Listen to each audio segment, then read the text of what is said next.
Hi, I'm Cara Graver at the Cobb Studio, and I'm showing you knitting round versus row. We'll start with row. I'm just finishing up a row here.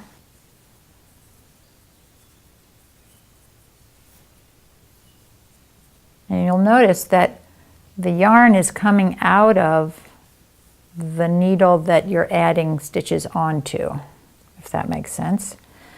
And then you'll turn around and start again. And again, the yarn is coming out of the needle that you're adding onto.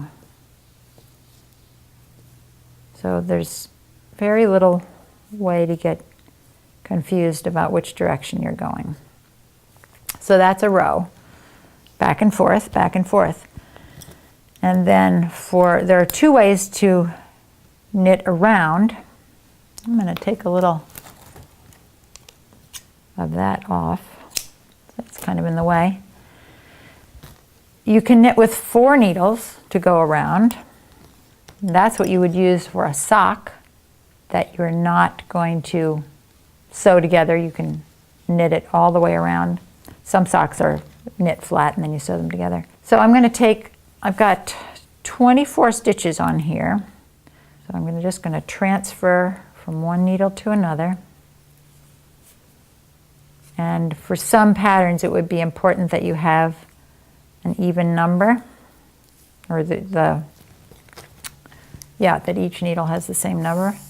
And I'm going to take some more, and I could take it from either end, but I think I will take it from this end. Show you that. So for this you use a double pointed needles. And now you have something that looks horribly unwieldy, and this is what turns people away. But the fact is, it's not really as hard as it might look. So you put the needle into this end that has no yarn coming out of it, and you take the yarn from this needle, and you're only working with these two. So you knit, and it flows much better after a while.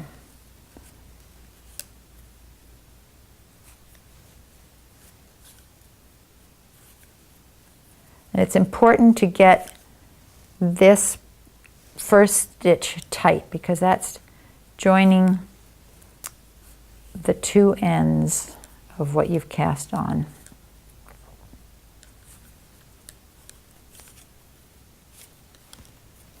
Now you have a free needle, so you go into here, and again you're taking the yarn from the one on the right.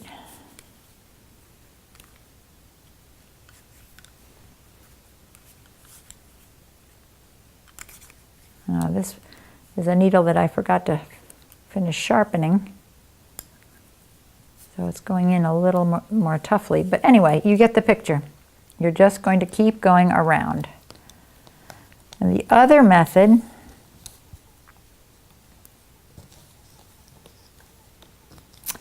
is with a purchased circular needle. So you cast on in the usual way, however you like to do it. The trick with a circular needle is, though, that it has to be the right size. I have to have enough stitches on here so that I can knit this way. Now, if I only had a few stitches, I would not be able to close the loop. I'm Cara Graver at the Cobb Studio, and that was Round versus Row.